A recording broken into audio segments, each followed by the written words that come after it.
No sé por qué, pero aquí me está diciendo que no me suena. ¿Ustedes me escuchan? Sí. No sé, aquí me salió un reporte que no estaba mi altavoz, pero sí, sí los oigo. Bueno, volviendo al asunto del ejercicio, si el problema fuera el de la evaluación, pues primero yo tendría que haber descargado la, la, la planilla o el archivo de desviación estándar con datos no agrupados. ¿Sí? Ahí pues va a aparecer una tabla,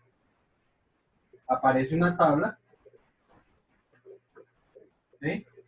Y entonces, pues yo tendría que haber registrado al principio todos los valores, 420, 430. Valga la aclaración que en ese archivo hay dos tablas. ¿Por qué? Pues porque si el problema es de comparación o que tengo dos variables a las que tengo que calcularle la desviación, pues tendré que hacer las dos tablas.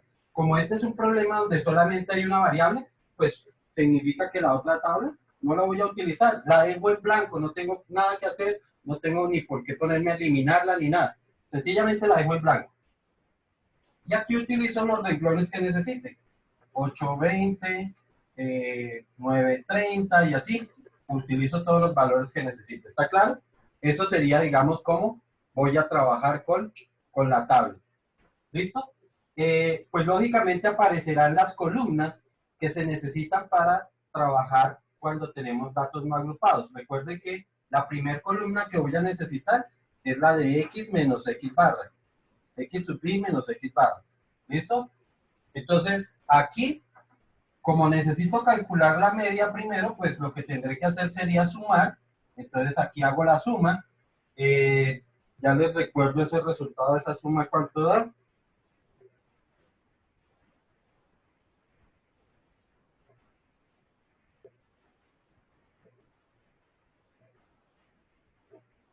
Esa suma da 5.860. 5.860. Y como tengo que calcular la media, lo tengo que dividir entre 10. Entonces, dividido 10, ya daría los 586. Entonces, ¿qué tendría que ir en esta primera columna? 420 menos 586 quedarían 166. En la otra columna, entonces está x menos x barra elevado al cuadrado y 166 elevado al cuadrado, lo que me dé 166 elevado al cuadrado, y eso me daría 27.556.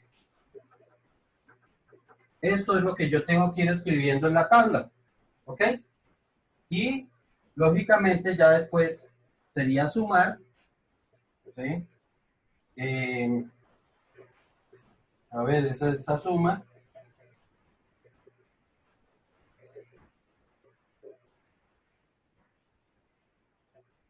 daría 31.740. Luego divido entre 10, luego le saco la raíz y ya con eso habré terminado el procedimiento. Eso es lo que tengo que hacer en la tabla. ¿Sí está claro eso? ¿Sí está claro qué es lo que toca hacer? Ahora, ese archivo ya lo adjunto en la respuesta que tengo que devolver y me lo envía. Ya. No es para enviar fotos, ahí no voy a pedir fotos de nada. Es las tablas las que me tienen que reenviar. Así que no espero de que alguien me escriba, profe, es que no puedo adjuntar la foto de nada, no hay nada, ninguna foto que adjuntar. ¿Sí está claro? Entonces, para que ustedes sepan, solamente me reenvían mi tabla, la tabla a la que me tienen que reenviar. ¿Ok? Lo que sí les pido es que, bueno, ahí ni siquiera se necesita que ustedes le pongan nombre a la tabla, porque el mismo programa me los va, él lo relaciona directamente con su correo, entonces no se necesita que ustedes le coloquen ningún nombre a esa tabla. ¿Okay? Si le quieren colocar el nombre, no sobra ni sobra ni falta.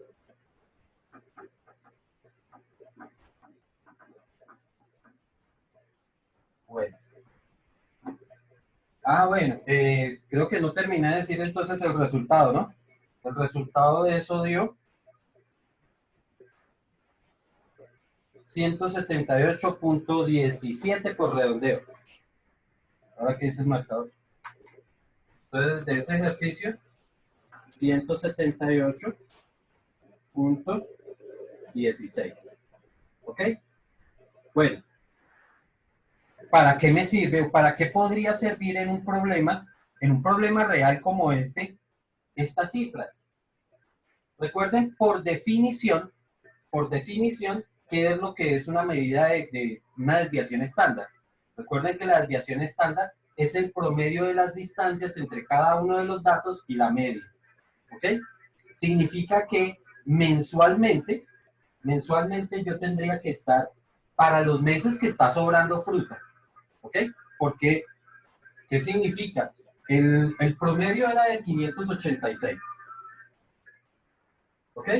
Significa que una empresa que trabaje solamente con ese proveedor debería estar pensando en tener una producción mensual que esté alrededor de 586, o mejor, que requiera 586 toneladas de fruta para poder trabajar durante el mes.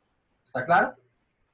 Pero como hay meses donde va a llegar más fruta, mientras que hay otros meses que están por debajo, lo que se debería pensar es que en los meses que hay excesos, se debería estar ahorrando por lo menos 178.16 toneladas de fruta. ¿Y cómo las ahorran? Ah, pues porque las convierten en pulpa que pueden congelar y cosas de ese tipo. Entonces, estas cifras para las empresas son significativas. ¿Ok? Porque dense cuenta que ustedes van a comprar un yogur y durante todo el año pueden conseguir yogur de fresa, pueden conseguir yogur de melocotón. No es porque, no, es que como en este mes no hay temporada de fresa, entonces ya no se puede conseguir. No, sino que las empresas tienen que hacer ese tipo de, digamos que de resguardo de producción o de materia prima para los meses que no les va a llegar todo lo que ellos necesitan. ¿Ok? Entonces, des en cuenta para qué puede servir este tipo de información que no es imaginaria, es real para una empresa. ¿Listo? Veamos un segundo ejemplo.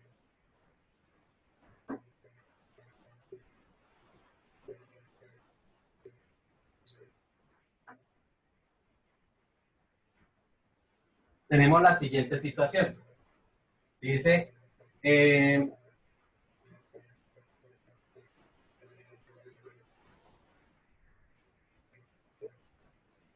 un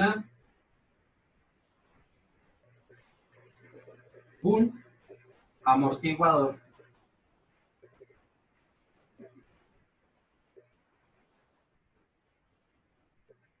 debe tener una flexibilidad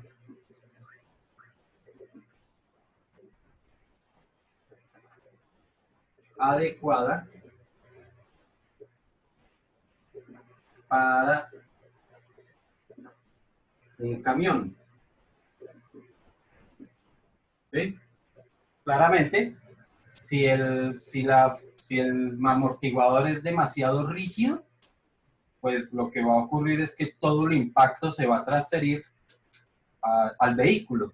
¿Sí? Cuando se pisa un hueco, entonces vamos a tener, digamos que todo el impacto se transferiría al vehículo y si hay una carga que sea delicada, pues se podría dañar. O por el contrario, si es demasiado flexible, entonces lo que va a ocurrir es que el vehículo va a perder estabilidad porque significa que se va a hundir fácilmente y entonces eso le generaría problemas de estabilidad. ¿Ok? Entonces debe tener una flexibilidad adecuada. Ahorita no nos interesa cuál sería la adecuada, pero sí saber qué es eso. ¿Listo? Le ofrecen al constructor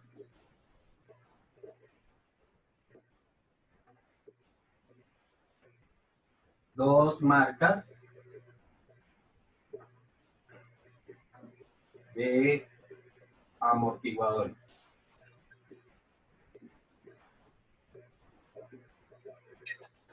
y se muestran la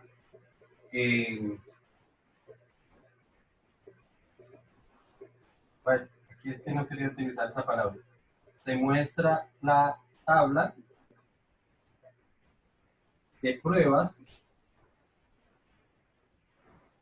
de los dos amortiguadores. Entonces, tendríamos que, para eso se está aplicando una fuerza para ver la estabilidad. ¿Listo? Entonces, la primera variación que presenta el amortiguador, entonces, en una es de 12 centímetros, 15 centímetros, 10 centímetros, no, perdón, 10 no, 11 centímetros, 14 centímetros y eh,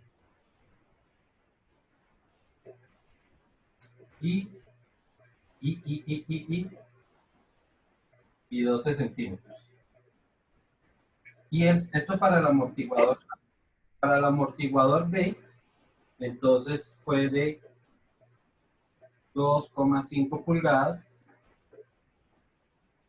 2,8 pulgadas, 2,7 pulgadas, 2,6 pulgadas y 2,5 pulgadas. ¿Cuál es el amortiguador que presenta mayor flexibilidad?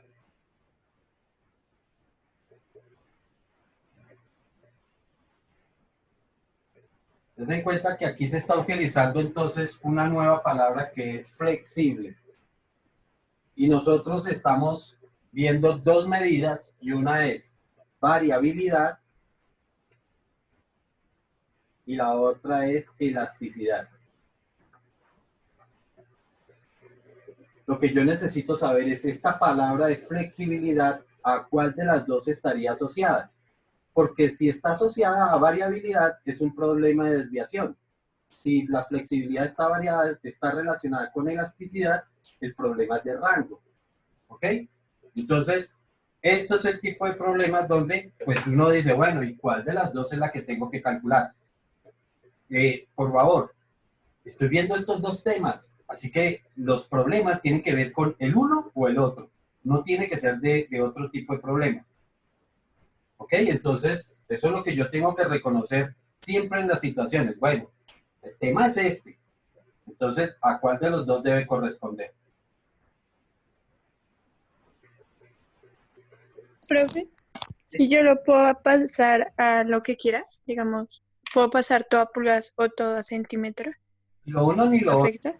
Ni lo uno ni lo otro. No es para hacerlo así.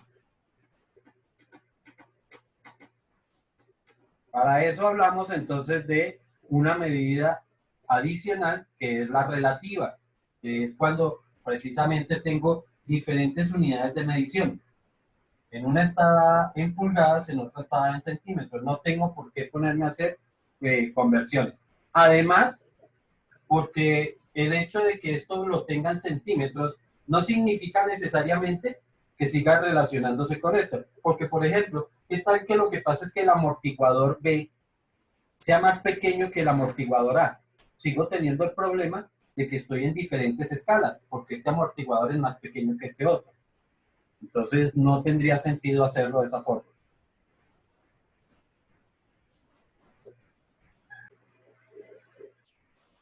Da lo mismo elevarlo a la 2, elevar todos los valores a la 2 y luego sacarle la raíz, que decirle a la calculadora que es un valor absoluto.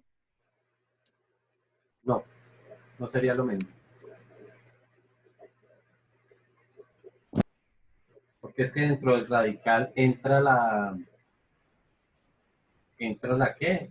Primero porque entra la división. Segundo porque toca sumar los valores. Y resulta que tú sabes que no es lo mismo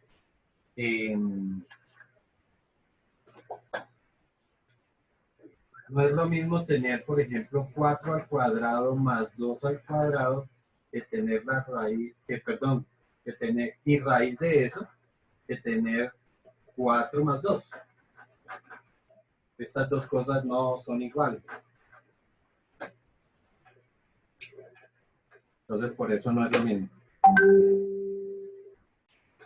Efectivamente, este problema, entonces, es un problema de elasticidad, por lo tanto, o mejor, la palabra flexibilidad está asociada con elasticidad, por lo tanto, es un problema de rango. Y como se están comparando dos medidas de distinta, o dos variables de distinta unidad de medición, significa que se tiene que calcular es un rango relativo. ¿Ok? Entonces, el problema es de rango relativo y sencillamente lo que tendríamos que haber hecho es calcular primero pues el rango de cada una, el rango de la variable A, digámoslo así para diferenciarlo, sería entonces límite superior que es 15 menos límite inferior que son 11, entonces sería 15 menos 11, ese rango da 4. Pero estamos diciendo que tenemos que calcular un rango relativo, por lo tanto tenemos que sumar y dividir entre 5. Entonces aquí tendríamos 12, 27, 30 y ¿qué? Bueno, hagámoslo de 7, 8, 12, 14 va 1, 5 y 1, 6, son 64, dividir entre 5 es lo mismo que multiplicar por 2, entonces sería 12,8. ¿Ok? Así que esto sería dividido entre 12,8. ¿Ok? Y esa división nos da 31, ¿qué? 25. 4.12, 8, y eso daría 31,25%, ¿no? O sea, recordamos que aquí multiplicamos por 100, y eso daría 31,25%. Por el rango del B, entonces tendríamos igual, aquí el límite superior es 2.8 y el inferior es 2.5. Entonces sería 2.8 menos 2.5. Esto me daría igual a 0.3. Calculamos igual la media por acá.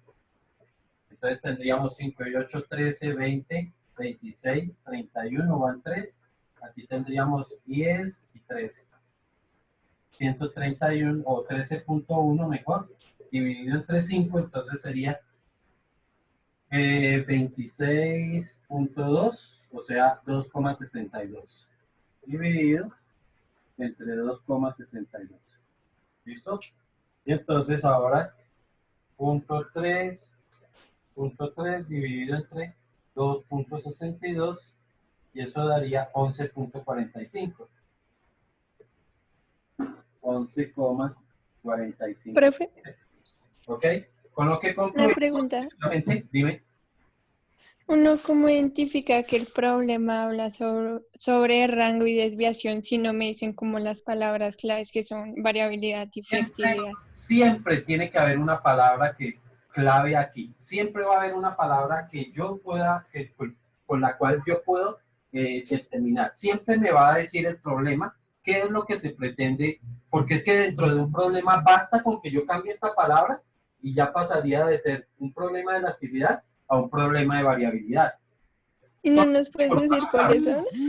Es esa palabra la que yo tengo que identificar, que me permite determinar a cuál de los dos se está refiriendo. Entonces, casi que se convierte en un problema de sinónimos, ¿cierto? Que no necesariamente trae la palabra variabilidad, o por el contrario, o un sinónimo o un antónimo. Porque, por ejemplo, Yo, dime, una pregunta, si me dice porcentaje, ¿siempre va a ser desviación estándar relativa? puede ser desviaciones, mira, esta me está dando porcentual,